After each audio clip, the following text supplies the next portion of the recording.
So Ultra Instinct seems like it could be Goku's final form. The original poster that revealed the form said that the work of gods ends here, meaning there's nothing else the angels or gods can teach Goku, and that is his final form. So right now we are in the midst of the tournament and getting closer and closer to the end. And at the time of this video, there is only 26 fighters left. So yes, of the 80 fighters that were in the tournament, only 26 remain. And we've seen a total of 54 eliminations already. And with episode 117 coming out tomorrow, you can only assume a few of the Universe 2 fighters will also go out. And so the tournament will soon come to a close. But here is my story according to evidence we already have on how the tournament will end. So when I was watching the first reveal of Ultra Instinct, the gods around the arena were surprised Goku even achieved Ultra Instinct because he's immortal. And to me that makes it clear that Ultra Instinct is a technique of the gods and angels. They've never seen a mortal use Ultra Instinct before. And when Goku achieved it, something was strange about him. It was heat coming off his body. And Whis has never seen so much heat coming off someone before, especially when they're in Ultra Instinct. And he seemed genuinely curious about the heat coming off of him. And just a reminder, the angels are in Ultra Instinct constantly. It is a standard for them. So it was very strange for Whis to see heat coming off of someone in Ultra Instinct. Then Jiren blocked Goku's final attack on him, and even Jiren said, "This heat, that is your limit." And so when Goku came out of Ultra Instinct, he was exhausted. He couldn't even move. It was like the effects were very similar to his Kaioken, that Ultra Instinct was putting too much strain on his body. And I believe most of us assumed that heat was just a side effect of the Spirit Bomb's energy wearing off. But that wasn't the case. Goku went Ultra Instinct again, and that heat was still there. Even Kefla mentioned that she could heal the heat coming all the way down to her. And after the defeat of Kefla, Goku was exhausted again. And when Goku exited Ultra Instinct this time, you could see the heat coming off of him and Goku going down, holding his heart. And with Goku holding his heart, that makes me think that Ultra Instinct is actually damaging his body.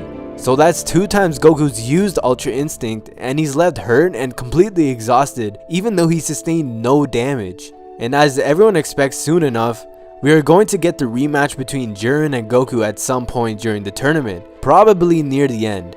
So when that happens, I'm assuming Goku will master the attack portion of Ultra Instinct since Whis kind of foreshadowed it. And I actually believe that this fight between Jiren and Goku will actually be Goku's last.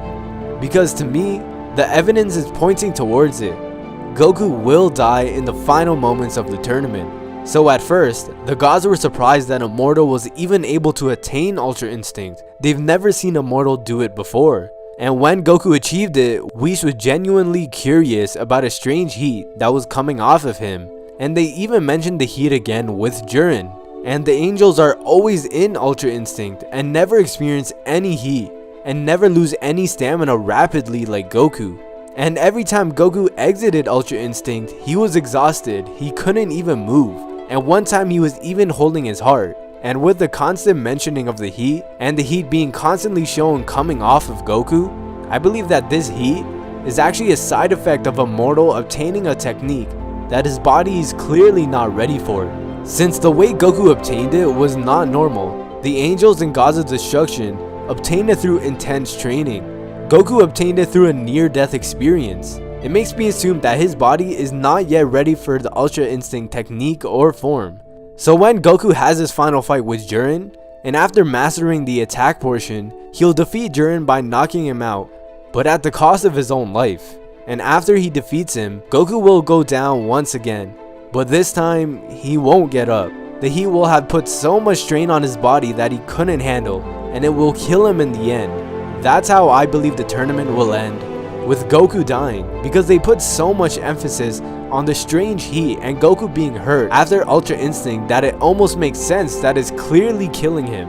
And if there was ever a time to kill Goku in Super, it is now, since this would give other characters a chance to shine.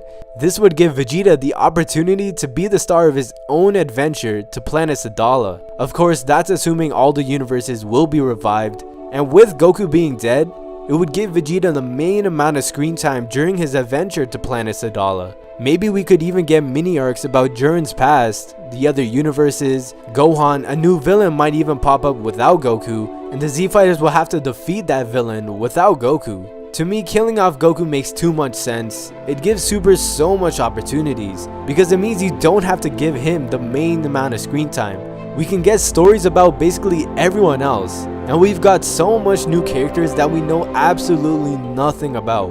Goku dying makes so much sense at this point, but of course at some point Goku will be revived. But anyways guys, that's how I believe the tournament will end according to all the evidence we have about Ultra Instinct with Goku.